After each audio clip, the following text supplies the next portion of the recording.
My beloved child, be still before me and give your soul a quiet place deep enough to hear what it has been trying to tell you for so long. There are pains that no longer cry out, not because they have healed, but because you have grown used to living with them.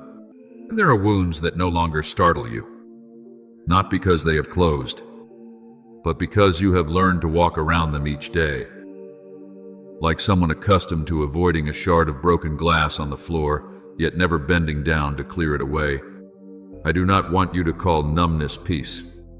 I do not want you to call silent endurance maturity.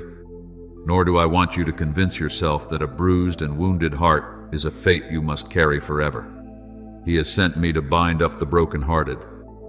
As Isaiah 61:1 declares, "And if I have sent the healer to those who are wounded, how could you believe that your pain is something I want you to accept as an eternal home?" There were days when you smiled while your heart was bleeding, when you said you were fine simply because you did not want anyone to ask further, when you told yourself that everyone has wounds and therefore you had no right to be weak. But my child, the fact that many people are hurting does not make pain normal in my eyes. A barren land cannot be called a garden merely because flowers once grew there. A neglected heart cannot bloom simply because time passes. Time may cover memories with dust, but only grace can heal them at the root. You have hidden those cracks beneath the garment of responsibility, beneath a strong appearance, beneath busyness, beneath familiar words that everything will eventually pass. But some things do not pass on their own. They must be brought into my light, placed beneath my hand, and called by their true name, so they no longer rule over you in silence. I do not blame you for learning how to survive. I know there were seasons when you did not have enough strength to do anything except keep walking. I know there were moments when all you could do was tell yourself not to collapse for one more day. But today, I am not merely calling you to exist. I am calling you to live again.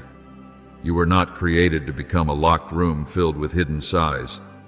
You were not made to befriend pain, to regard the cuts in your soul as familiar furniture in your house. Psalm 147:3 says that I heal the brokenhearted and bind up their wounds. Hear me clearly. I am not asking you to decorate your wound. I am not asking you to cover it with the appearance of strength. I am not asking you to learn how to live with it forever. I declare that I heal and bind up, because my heart cannot bear to watch you bleed in silence. Remember the paralyzed man who lay beside the pool of Bethesda for 38 years. He had remained so long beside the place where people waited for a miracle that helplessness had become the rhythm of his life. When my son saw him lying there, he did not begin with condemnation, but with a piercing question. Do you want to be made well? As recorded in John 5:6. That question was not asked because I did not know his suffering, but because true healing always begins when the soul stops agreeing with its captivity. My beloved child, I ask you the same today. Do you truly want to be made well?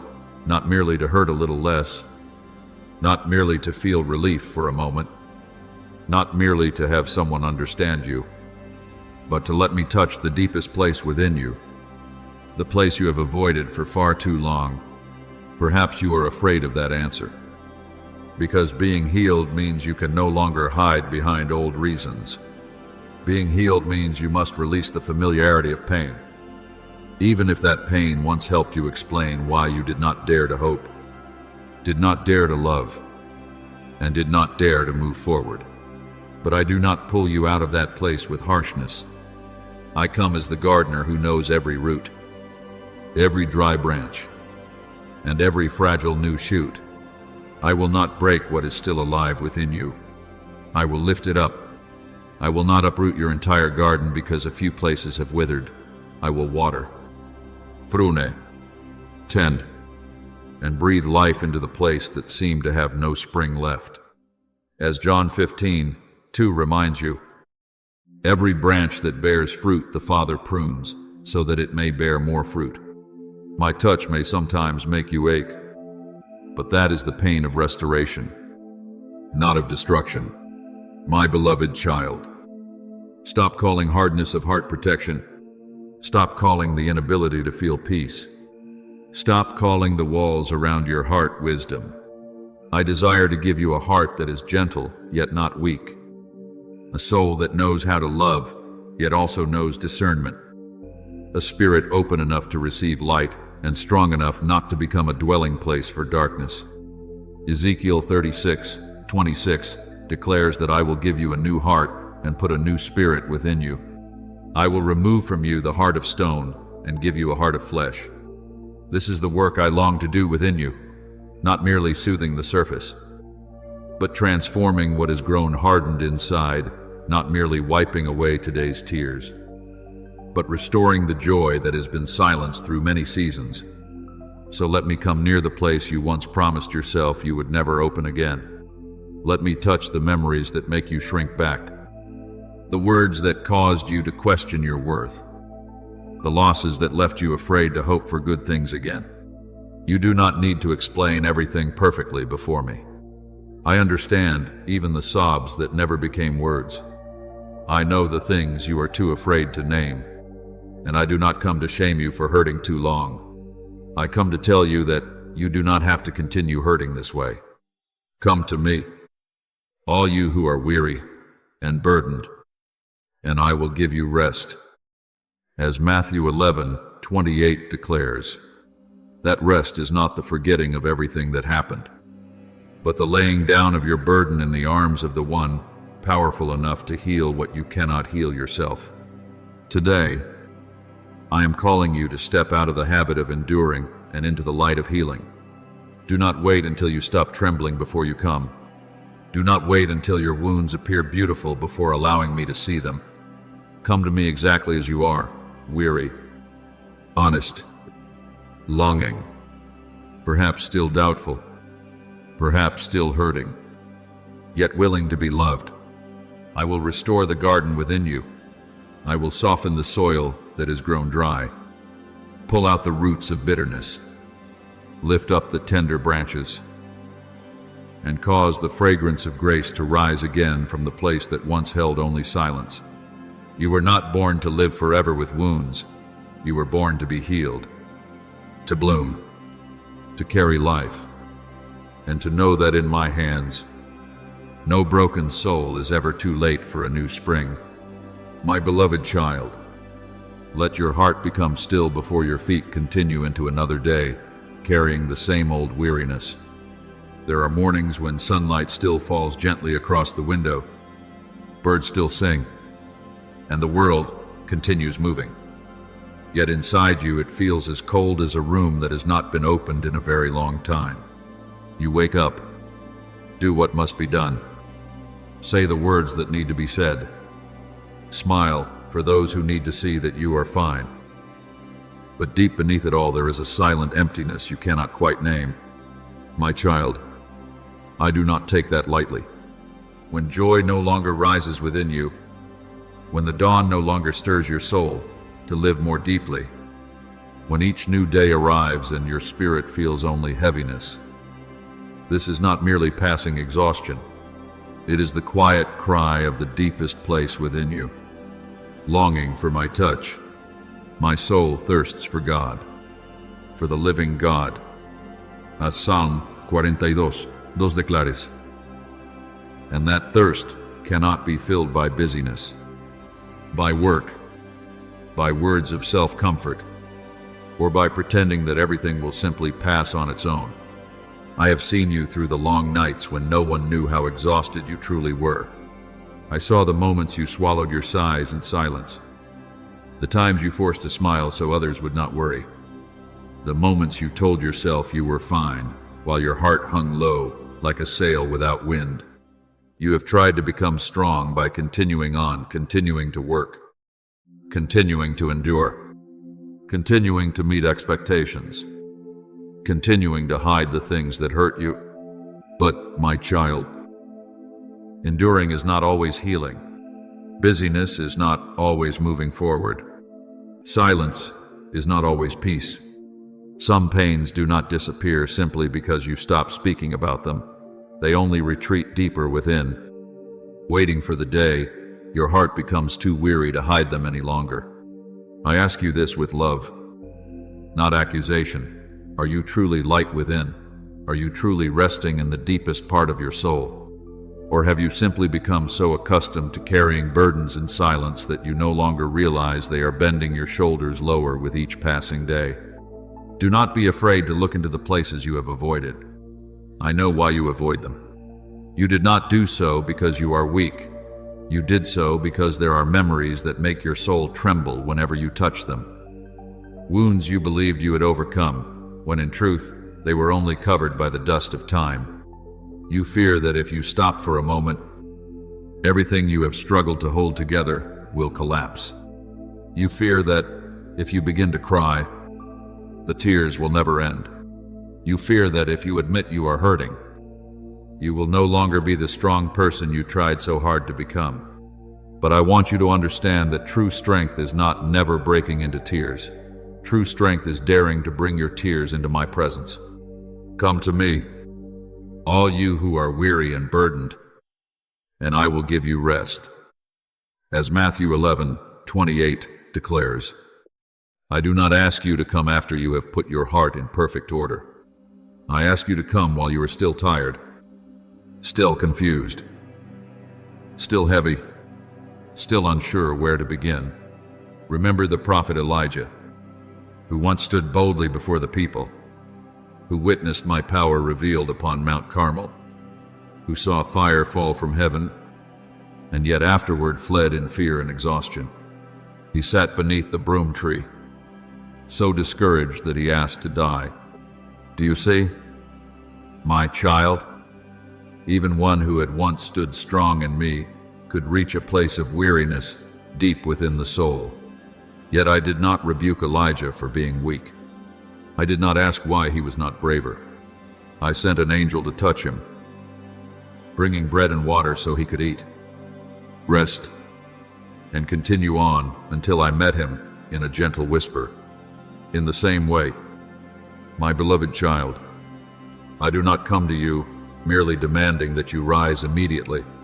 Sometimes the holiest thing you need is to let me nourish you, to let me give you rest, to let me speak again to your soul that you have not been abandoned in your exhaustion. You have learned to hold yourself together for so long that at times you mistake striving for faith. But faith is not carrying the entire world upon your shoulders and calling it maturity. Faith is entrusting to me what you are too weary to carry. Faith is daring to say, Father, I need you, without shame for that need. I did not create you to live apart from my embrace. When I breathed life into you, I did not place within you the destiny of a soul meant to save itself. I created you to walk with me, to know how to lean on me, to rest in me, to surrender your burdens before they crush your heart. Cast all your anxiety on him because he cares for you. As 1 Peter 5:7 reminds you, not only a portion, not only the lighter things, not only the things you believe are worthy enough to bring before me, but everything that is draining your strength. I desire to step into the rooms within you that you have locked away, not with force, not with words of judgment, but with the gentleness of a father who knows how deeply you have hurt. Let me touch the memories you fear revisiting, the sorrow you have never named, the disappointment hidden beneath responsibility, the cries you swallowed during the days when no one asked if you were truly okay. I do not come demanding that you explain every wound perfectly. I knew them before you spoke. I simply do not want you to remain alone within them anymore. Psalm 34:18 says that I am close to the brokenhearted and save those who are crushed in spirit. So, do not believe the lie that your brokenness pushes you away from me. It is precisely in your brokenness that I draw nearer, bending low to bind up what you cannot heal yourself. My child, your soul does not need another layer of busyness to hide its pain. It needs truth. It needs light. It needs to hear that you no longer have to pretend to be strong before the one who already knows everything. It needs to rest within a love that does not demand a performance from you. If all you can begin with is the smallest prayer, then begin there. If all you can do is sit silently before me without words, then simply sit. If tears come, do not push them away like enemies. Let them become a river carrying what has long been buried back into the light. I will not let you drown there. I will lift you little by little, soften what has become hardened, restore to you a joy that is genuine, and teach you to breathe again in the rhythm of my peace. So today, do not continue living as though your soul does not need care. Return to me in truth. Lay down the burden you have carried for far too long. Let me hold the part of you that has grown weary, the part that has been afraid, the part that has tried so hard to prove it is fine. I do not love you less when you are weak. I do not leave you when you cry. I am not disappointed that you need support. You are my child, and your Father is here. When the next morning comes, I want the light not only to shine through the window, but to shine within your heart as well. I want you to awaken not merely to continue enduring, but to begin living again. Come close, my beloved child. Give me what you cannot carry, and within my embrace, you will learn again that rest is not failure, but the place where new life begins. My beloved child, let your heart become still before you rush to defend the things you have grown accustomed to believing, loving, and holding on to. There are words I am placing within your soul that do not come to make you doubt everything, nor to turn you into someone fearful of people. They come like a lamp set before the doorway in the night, so you may know which doors should be opened and which should remain closed. I know your heart longs for closeness, longs for someone who understands you, for a place where you can lean without needing to explain too much. I do not blame you for that longing, for I myself created you with the capacity to love and to connect. But my child, true love will never pull you away from my light. True companionship will not dim your soul, weaken your prayers, or slowly make you doubt the worth I have placed within you. Therefore, test the spirits to see whether they are from God. As 1 John 4:1 reminds you, do not look only at the outward appearance of words, smiles, or acts of care. Look deeper and ask whether afterward your soul is drawn closer to me or quietly led farther away from me. There are influences that enter your life, not with loud noise or obvious threats, but with a quiet familiarity. They come through words that sound wise, yet slowly make your faith grow cold. Through advice that seems protective, yet plants doubt in your heart toward what I have spoken. Through relationships that make you feel you must dim your light in order to be accepted. My child, darkness often does not need you to turn away from me all at once. It only needs you to become careless little by little, to compromise little by little, until my peace leaves you and you still believe it is merely exhaustion. Therefore, learn to discern through the Holy Spirit. The wisdom that comes from above is first pure, then peaceable, gentle, reasonable, full of mercy. As James 3:17 declares, what comes from me may correct you, but it will not humiliate your soul. What comes from me may expose what is wrong, but it will lead you toward repentance, restoration, and peace, not into confusion, shame, and distance from your Father. I want you to observe not through suspicion, but through watchfulness. After spending time around someone, ask your heart this: is the faith within you being stirred awake or slowly extinguished? Do you remember me more? Or do you begin to forget my presence? Do you become gentler, wiser, and more steadfast? Or does your spirit grow heavier, more confused, and restless? Do not ignore those signals. The Holy Spirit within you does not always warn with thunder. Often he speaks through a quiet uneasiness, through a silence within your heart, through the sense that something is not pure, even when everything outwardly appears good. Colossians 3:15 says, "Let the peace of Christ rule in your hearts. When my peace begins to leave a connection, do not rush to deny it simply because you are afraid of losing that person. There are things you call love, but if they pull you away from me, then they must be brought into the light, so I may reveal their true nature." Remember Delilah in the story of Samson.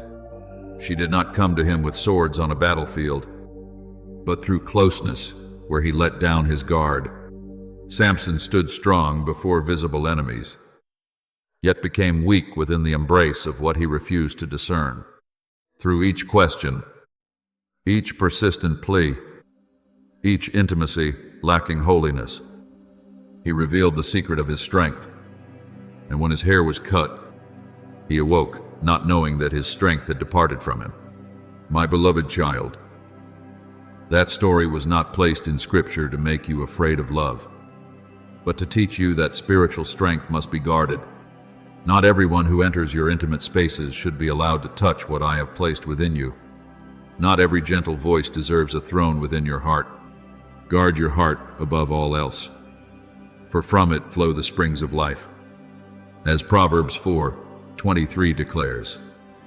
And this means you must discern who is being permitted to sow seeds into your mind, emotions, and faith. I know there have been moments when you held tightly to a relationship not because it made you stronger, but because you feared loneliness. You convinced yourself that the heaviness was normal, that everyone hurts each other at times, that as long as someone stayed beside you, you should not ask for peace as well. But my child, I did not create you to trade light for the temporary presence of people. I do not want you to close your heart so completely that you trust no one. But neither do I want you to open the doors of your soul to everyone simply because they know how to say the words you long to hear. True love will never force you to choose between them and me. The people I send into your life may correct you with truth, yet they will still draw you closer to the light. They may not always satisfy your emotions, but the fruit of their presence will be clarity, peace, humility, and goodness. As Matthew 7:16 says, "You will recognize them by their fruits." Do not listen only to what they say. Look at the fruit they leave within your soul. If today you recognize that something is making you weaker, come to me before reacting hastily. Do not act out of fear. Do not sever ties in anger. And do not remain simply out of pity or fear of loss. Bring that person, that relationship, that advice, that influence into my light. I see what you cannot see. I know motives that cannot be read by human eyes. I hear even the things left unspoken. I can show you which connections need healing, which boundaries must be established, and which doors must be closed so your soul may be protected. Psalm 32:8 declares, "I will instruct you and teach you in the way you should go. I will counsel you with my loving eye upon you. You do not need to guess in fear. Let me lead you in peace." And remember, discernment does not make you hard-hearted. Discernment makes your love purer. When you allow me to filter what is permitted to influence you, you do not lose your ability to love, but are freed from bonds disguised as love. There are people I will teach you to love from a healthy distance. There are words I will teach you to hear without receiving into your heart. There are hands I will gently remove from your life, not because I desire to leave you lonely, but because I am making room for companionship that comes from the light. Do not be afraid when I reveal the truth. What I uncover is meant to protect you, not to make you bitter. What I separate is meant to set you free, not to leave you empty. My child, when you do not know whom to trust, keep your ears close to my voice. When your heart is torn between affection and uneasiness, look to me. before looking at the reactions of others. When you sense my peace leaving you, stop and ask me why. I will not let you lose your way if your heart sincerely desires to walk in the light. Come to me with your truth, weary, confused, longing to be loved, yet still desiring to live rightly. In my presence, you are allowed to breathe. In my presence, you do not need to pretend that everything is fine.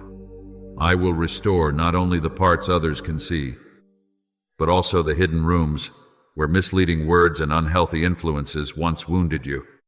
And as you learn to recognize my voice more clearly than every other voice, you will no longer be led astray by smiles disguised as light, but will walk steadily in the wisdom, peace, and unfailing love of your Father. My beloved child, let your heart become still within my presence.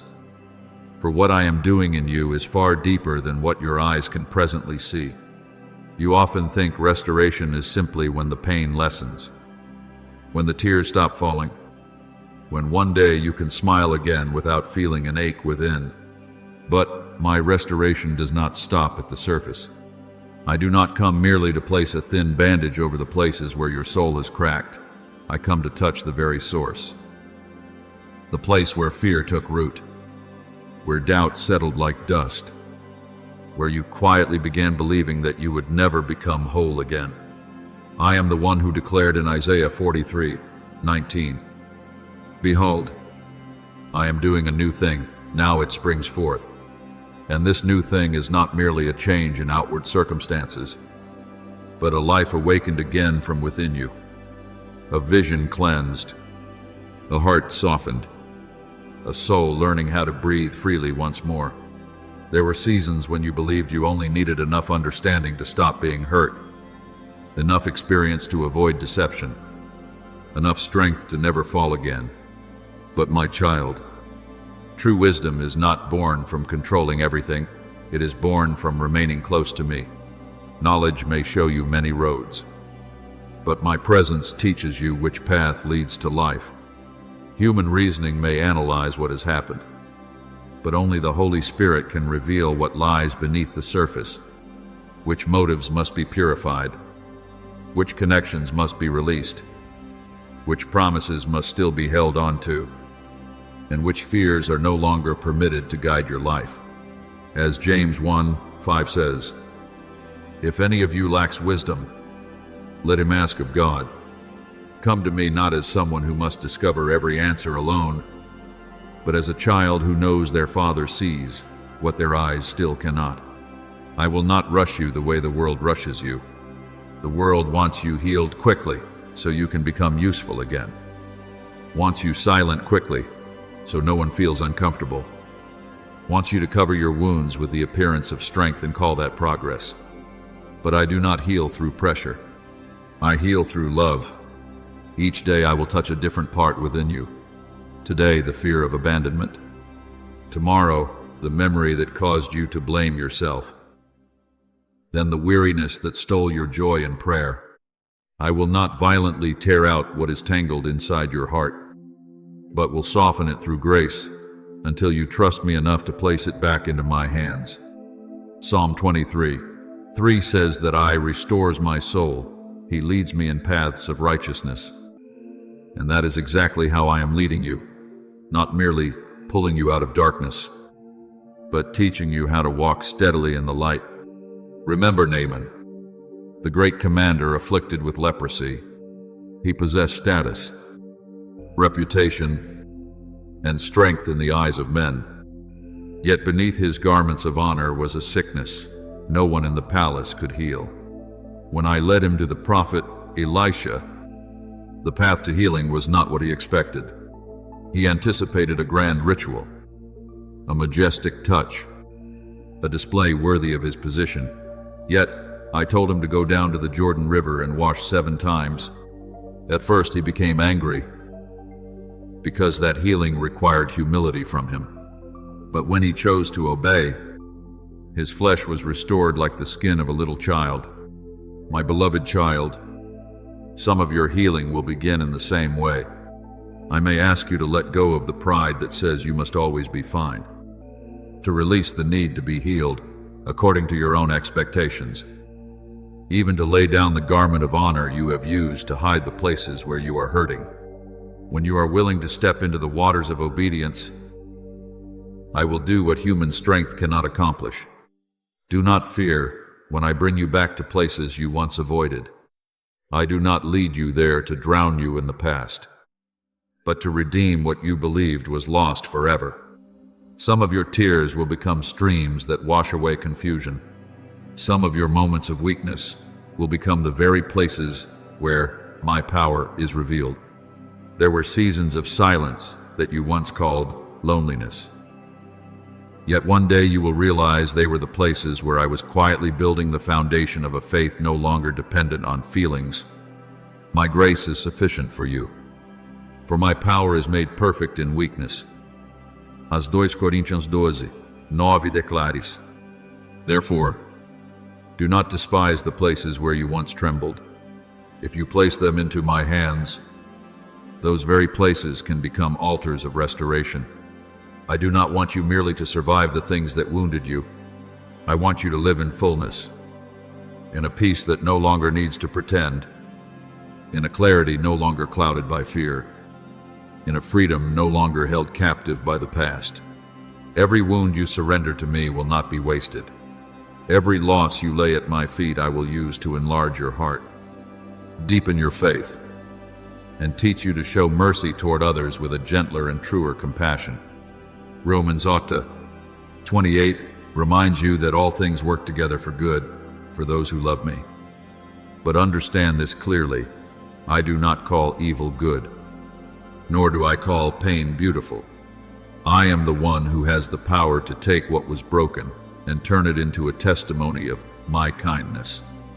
Therefore, open your heart, my beloved child. Let me breathe new life into the regions of your soul you believed had gone silent forever. Let me clear away the dust of doubt from your faith, remove what does not belong to me, and restore to you the wings that pain once convinced you had been broken beyond repair. Do not keep your eyes fixed upon the ashes as though they are the entire story. Turn your face toward me, for in me no part of you is hopeless. What was once fractured, I can heal. What was once lost, I can redeem. What was once weak, I can transform into a place where my glory shines brightly. Rise in the gentleness of grace, not through your own strength, but through my breath within you. I am restoring you, renewing you, leading you out of the depths and back into the land of hope, where your soul may once again breathe within the peace of your Father. My beloved child, stop fighting against your own heart as though you must win an inward battle before you are allowed to rest within me. Let your breathing slow, and let the voices that demand, accuse, pressure, and exhaust you fade from the chamber of your soul. I am not calling you to present a perfect record before me, nor am I asking you to prove that you are strong enough, mature enough, or worthy enough to be embraced by me. I knew you before you learned how to hide yourself. I saw the nights when you cried without sound, the moments when you forced a smile to conceal your brokenness, the emptiness you could not explain, even to yourself. Before I formed you in the womb, I knew you. As Jeremiah 1:5 declares. And so there is no darkness within you that surprises me, no fear within you that makes me turn away, and no wound so deep that my love cannot reach it.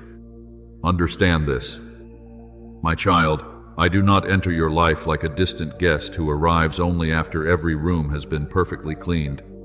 I step in while the dust of the road still clings to your feet, while your heart is still in disarray, while unhealed memories continue to ache quietly within you. I do not come to reopen your failures as evidence against you, but to lift from you the weight you have carried for far too long. Psalm 103:13 says that as a father has compassion on his children, So I have compassion on those who fear me. That compassion is not cold, distant, or standing far away while you struggle alone. That compassion bends down, remains beside you, patiently waiting for you to stop hiding and dare to open the door you once locked out of shame. There are hidden places within you that have been neglected for so long that you began to believe they no longer needed care. You covered them with silence, buried them beneath busyness, and told yourself that if enough time passed, everything would heal on its own. But I know there are wounds that do not heal merely because they have grown old. There are pains that do not disappear simply because you have learned not to speak of them anymore. I desire to enter those places, not through force, but with gentleness, like the first rain falling upon dry ground. He will come down like rain upon freshly cut grass, like showers that water the earth. As Psalm 72:6 beautifully declares, "And my grace is the same way, not violently shattering you, but slowly soaking into barren places, softening what has grown hard, awakening what you believed had died, and calling life back into the lands within your heart that once cracked from drought." Remember the story of Hosea and Gomer. I told the prophet Hosea to love an unfaithful woman so that through his life my people would understand my heart toward those who had wandered far away. When Gomer fell into shame, when she seemed beyond redemption, Hosea still went searching for her and bought her back. That was not a story of weak love tolerating darkness, but a picture of redeeming love. A love willing to enter broken places to call the beloved back into their original dignity. My beloved child, I have sought you in the same way, not because you have never wandered, but because you still belong to me, not because you have never failed, but because my love is stronger than the exile of shame. I have loved you with an everlasting love. As Jeremiah 31:3 declares, and that love does not expire in seasons of weakness. Therefore, let me hold you within a safety the world can never provide. My embrace is not a cage meant to imprison you, but the place where your soul relearns what it feels like to be protected. Within my arms, you do not need to perform the role of someone who never hurts. You do not need to explain every tear. You do not need to polish your prayers into beautiful words. If all you can whisper is, "Father, I am tired," that alone is enough for grace to begin flowing. Romans 8:26 says that the Spirit helps you in your weakness. For there are times when you do not know how to pray, yet the Spirit Himself intercedes with groanings too deep for words. Do you see? My child, even when you no longer have words, heaven is still not silent before your pain. I will teach you how to breathe again, not only with your lungs, but with your soul. I will teach you how to trust again, not through a fragile innocence that is easily wounded, but through a faith that has been healed and anchored in truth. I will teach you how to love again, not with a heart that loses itself in order to be accepted, but with a heart that knows it is first loved in me, in the places you believed had died. I will plant new seeds of life in the places you once called hopeless. I will open pathways you never imagined possible. Isaiah 61:3 declares that I give a crown of beauty instead of ashes, the oil of joy instead of mourning, and a garment of praise instead of a spirit of heaviness. That is what I am doing within you, not merely wiping away your tears, but transforming the ground where they once fell into a field of testimony. You are not ruined, my beloved child. You have not been forgotten in the dusty fields of life. You have only grown weary from walking too long without resting your head upon me. You have only forgotten that there is a place where you are allowed to be weak without being despised, allowed to cry without being pressured to recover quickly, allowed to return without being questioned for wandering far away. Listen to my voice in the deepest part of your soul. It is not the voice of condemnation, but the call of your Father. That voice has followed you through winding roads, through silent seasons, even through the times when you thought you could no longer hear it. My sheep hear my voice, and I know them, and they follow me. As John 10:27 declares, today, let your soul recognize that voice again and return home. Now, rest in me. Lay down the things you no longer have strength to carry. Open the door for me to enter every memory, every fear, every dry place, every part of you that once believed it could never be restored. I will not rush you, but I will remain faithful. I will not break you further, but gather you together again through mercy. I will not merely help you continue surviving, but will restore within you true life, true joy, and true peace. And when you allow me to touch your soul, you will see what was barren begin to soften, what was cold begin to warm, and what had fallen asleep begin to stir again beneath the breath of the Holy Spirit. Come near, my child. You are not alone in that dark night. I am here, very near, and my love is still calling you back to the life I have never stopped preparing for you. My beloved child, remain in this moment and do not turn away too quickly. For there are times when my light does not come with loud sounds, but arrives softly, like a breath touching the deepest places of your soul.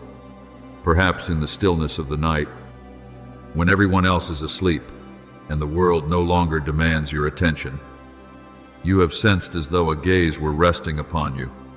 Yet that gaze is not there to search for your failures, nor to reopen everything you have done wrong, nor to make you shrink back in shame.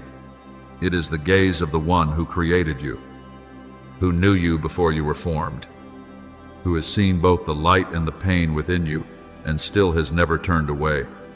As Psalm 139:1-2 says, O Lord, you have searched me and known me. You know when I sit down and when I rise up. That is how deeply I know you. My child, I know even the things you do not know how to name. The sorrows you believed had sunk too deeply to reach, and even the small remaining spark within you that at times you yourself have forgotten still exists. There are many lights in this world that shine brightly, yet the longer you look at them, the colder your soul becomes. The world offers countless lamps that promise to lead you toward happiness, praise, success, attention, fleeting pleasures that numb your pain for a moment, distractions that silence your inner voice for a few hours. Yet when the night returns, you still find within yourself a room that has never truly been warmed. My child, not everything that shines is true light. Some lights only blind your eyes without healing your heart. Some paths appear wide and inviting, yet the farther you walk them, the farther your soul drifts from peace. My son declared in John 8:12, I am the light of the world. Whoever follows me shall not walk in darkness, but shall have the light of life. My light does not merely illuminate the road before you, it revives the part of you that has grown weary from following too many false lights. I do not speak to you as though speaking to a nameless crowd. I am calling you personally, with a voice that only your soul can truly recognize. There are words I speak that do not sound loudly in your ears, yet tremble within your heart. There are times I come not like thunder tearing through the sky, but like a drop of oil soaking into a lamp nearly extinguished, so that the flame within you will not go out. You once believed that only great and dramatic things were signs of my presence. Yet I often enter your life through the gentlest moments, an unexpected peace in the middle of anxiety, a verse of scripture suddenly becoming alive at the exact moment you need it, tears falling without driving you into despair, a quiet instant when you close your eyes and simply know that you have not been forgotten. A bruised reed he will not break, and a smoldering wick he will not snuff out. As Isaiah 42:3 declares, I do not come to extinguish the fragile part still remaining within you. I come to shelter it, breathe life into it, and cause it to burn brightly again through grace.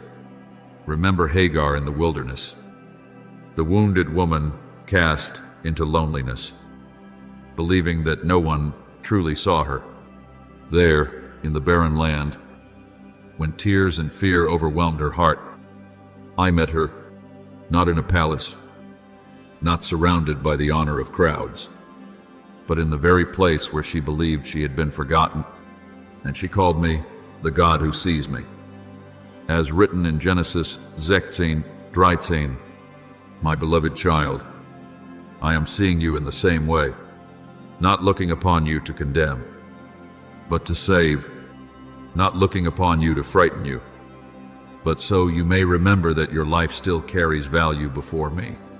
When no one else fully understands your story, I understand.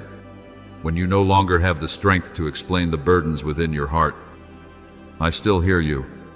When you feel trapped within the wilderness of your own soul, my eyes remain upon you, gentle, steadfast, and never turning away. Perhaps you have lived too long through outward eyes and forgotten the eyes within. Outward eyes see circumstances, failures, what others say, doors closing, and the things you still do not have. But the eyes of faith see deeper.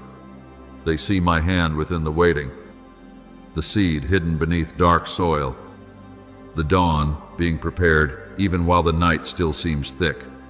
Paul prayed in Ephesians 1:18 that the eyes of the heart would be enlightened to know the hope of my calling. That is what I desire to do for you. Open the eyes of your heart so you no longer live like someone who sees only darkness. When you close your eyes to the noise of the world, true light will begin to shine more clearly, not a light from outside that blinds your eyes, but the light I planted within you from the very beginning, now awakened through my presence. Therefore, let your heart become still. Do not fear silence, even if at first it causes you to hear more clearly the things you have long avoided. In that silence, I do not leave you alone with your pain. I sit beside you within it. I come like a ray of light slipping through the crack of a closed door, not breaking it open through violence, but patiently inviting you to open it yourself. Revelation 3:20 says, Behold, I stand at the door and knock. If anyone hears my voice and opens the door, I will come in. Do you see? My child, I do not force your soul to receive me through fear. I knock through love, wait through mercy, and enter through the gentleness of a father toward a child weary from wandering too long. You once chased after things you thought would make you feel seen, yet the more you ran after them, the more your soul seemed to fade. Today I am calling you back not to accuse you for searching in the wrong places, but to let you taste a light that never fades. That light will not shame you for having lost your way. It will simply show you the road home. It will not expose your wounds to deepen your pain. It will shine into them so grace may touch them at the root. It will not make you smaller. It will restore to you your true identity. You are a child loved by me, called by me, held by me, and illuminated by my light. Stay with me a little longer, my beloved child. Let the noise fade away. Let the false lights out there lose their power to pull you, and let your soul recognize its true source of light. I am touching you even in this very moment, not through noise, but through presence. I am pouring fresh oil into the lamp within you, softening what has grown dry, calling the light buried beneath weariness to rise again. Do not leave while I am healing. Do not turn away when dawn is beginning, for though the night has been long, my light is stronger than that night, and in that light, you will remember that your soul has never belonged to darkness, but to me, the one who has seen you, loved you, and called you back into life. My beloved child, Be still and let me shine upon something that may seem very small, yet has the power to open deep streams within your soul. Your eyes are not only the place that receives the images of the world, they are also a quiet gateway into the house within you. What you gaze upon will gradually become what you think about. What you think about for long enough will gradually become what you desire, and what you desire will quietly guide your steps. Therefore, my son declared, the eye is the lamp of the body. If your eye is healthy, your whole body will be full of light. In Matthew 6:22, this word does not speak only of physical sight, but of the direction of the soul's gaze. When your eyes turn toward what is pure, your heart is nourished by light. When your eyes become accustomed to resting on what darkens the heart, the peace within you will slowly weaken before you even realize it. There are things that do not enter your life with a violent noise. They come only through a glance that seems fleeting, a curiosity you consider harmless, an image you tell yourself will not affect you. But my child, everything you allow to remain in your gaze is like a seed planted in the soil of your heart. A seed being small does not mean it has no power. A small thought, if nourished by attention, can become a great desire, a passing image, if you return to it again and again, can become a cord pulling your heart away from purity. I do not say this to make you afraid of everything around you, but to make you watchful and to teach you to treasure the holiness I have placed within you. Proverbs 4:23 reminds you to guard your heart above all else, for from it flow the springs of life, and the eyes are one of the paths that lead into that heart. Remember David, the one I anointed, the one who sang sacred songs, the one who defeated Goliath by faith. Yet one evening, when he remained where he should have been watchful, his eyes rested upon what did not belong to him. From an unguarded look, his heart moved into desire. From desire, he entered into concealment. From concealment, sin spread and brought pain to many. That story in 2 Samuel 11 was not recorded so you would despise David, but so you would understand that even those who have walked closely with me must guard the gates of their souls. A heart that loves me still needs daily vigilance. A life that once carried holy fire can still grow weak if it lets its gaze wander into places where darkness has laid a trap. Therefore, do not rely on your own strength, but ask me to guard your eyes. As Psalm 119:37 prays, turn my eyes away from worthless things, preserve my life according to your word. I created your eyes to recognize the beauty of life, to see grace in the morning light, to look upon others with mercy, to read my word, and to let your tears be illuminated by hope. I did not create your eyes to become an entrance for images that make you wither, comparisons that cause you to despise yourself, or things that stir up greed, envy, lust, bitterness, or despair. When your eyes keep looking at what makes you anxious, your soul will begin to learn the language of anxiety. When your eyes remain fixed on things that feed fear, your heart will forget my assurance. When your eyes keep searching for the false light of the world, you will find yourself exhausted from chasing what dazzles but never warms. But when your eyes return to me, you will be reordered from within. Those who look to him are radiant, their faces are never covered with shame. As Psalm 34:5 says, this is the secret of peace, looking upon the one who does not break you. There are gazes that draw you away from me, not only because they contain impurity, but because they teach you to see yourself wrongly. You look at the lives of others and think you are late. You look at the standards of the world and think you lack worth. You look at the past and think you cannot change. You look at the wound and forget to look at the healer. My child, your eyes do not only look at what is around you, they also choose where your soul places its trust. If you keep looking at the storm, you will be like Peter walking on the water. beginning to sink because his attention turned to the strong wind. But when your eyes return to my Son, the saving hand is always near. I do not blame you for the times you become distracted. I simply call you to return, to look at me again, and to let true light lead you out of a distorted vision. Therefore, make a holy covenant with your eyes.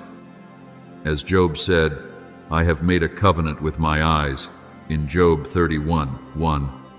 That covenant is not a harshness that makes you shrink back from life, but wisdom that protects the lamp within you.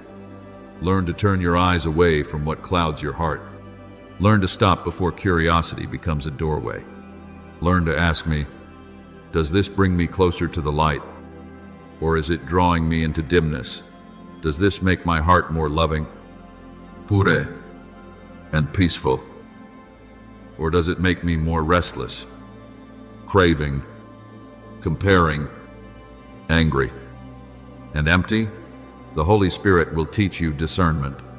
He does not warn only through prohibition, but through the departure of peace from your heart when you begin to draw near to what does not belong to life. I do not want you merely to avoid darkness. I want you to be nourished by light. Let your eyes grow accustomed to looking upon what brings your soul back to life. My word. Good things. Simple beauty. Traces of grace in ordinary days. The faces of those who need to be loved. And the path I am opening before you. Philippians 4:8 teaches that whatever is true, honorable, just, pure, lovely, commendable, and worthy of praise. You should think on these things. When you choose to look upon what is pure, you do not lose freedom, you enter a deeper freedom, because your soul is no longer dragged by images and desires that make it heavy. Purity does not make you poorer, it makes you brighter. Today, my beloved child, offer your eyes back to me. Say to me, Father, teach me to see as you see. I will cleanse your vision from the dust of fear, from the fog of wounds, from the false lights that once led you astray. I will teach you to see yourself with dignity, others with mercy, temptation with watchfulness, the future with hope, and me as the light that never goes out. When your eyes turn toward me, your heart will find its direction again. When your gaze is guarded in truth, your whole life will begin to shine from within. And though darkness may still try to call your name in countless forms, you will no longer lose your way, because the lamp within you is lit by me, and my light will lead you in peace, in purity, and in the freedom of a child who belongs to heaven. My beloved child, let me place my hand upon your eyes, not only the eyes of flesh that see the world outside, but also the hidden eyes of your soul, where you receive, remember, and quietly carry the things you have looked upon for too long. You often think that a glance is only passing, an image only something that moves before your eyes, a moment of curiosity, something that leaves no trace. But my child, your soul is more sensitive than you realize. What you look upon with attention will find its way into your mind. What enters your mind will gradually touch your emotions, and what remains in your emotions long enough will begin to shape how you see yourself, others, life, and me. Therefore my son declared, the eye is the lamp of the body. If your eye is healthy, your whole body will be full of light. In Matthew 6:22, this word is not only a teaching about outward purity, but a warning about the inner doorway.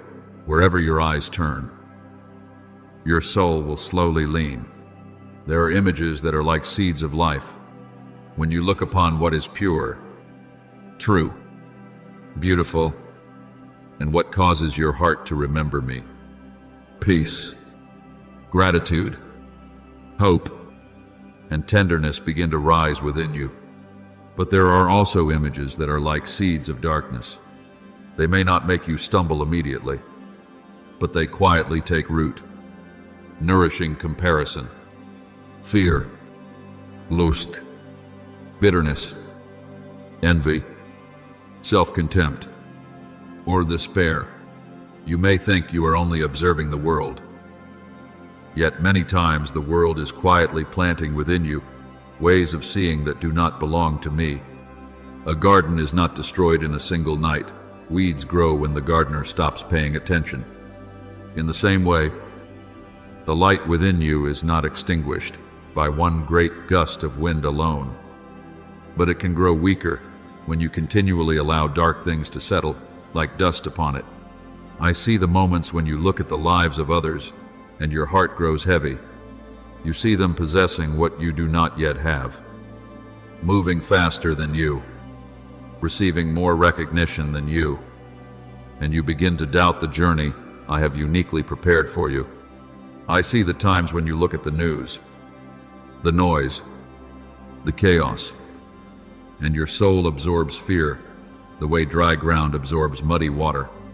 I see the moments when you look back at the past, staring too long at what wounded you, until old pain becomes the lens through which you view everything in the present. But my child, physical eyes only see the surface, while the eyes of the soul were created by me to perceive a deeper truth. For we look not at the things which are seen, but at the things which are unseen. As 2 Corinthians 4:18 reminds you, because the things visible to human eyes are temporary, but what I am doing in the unseen realm carries eternal value. Remember the story of Elisha's servant. When the enemy army surrounded the city, the servant opened his eyes and saw only danger, horses, chariots, and what appeared to be certain defeat.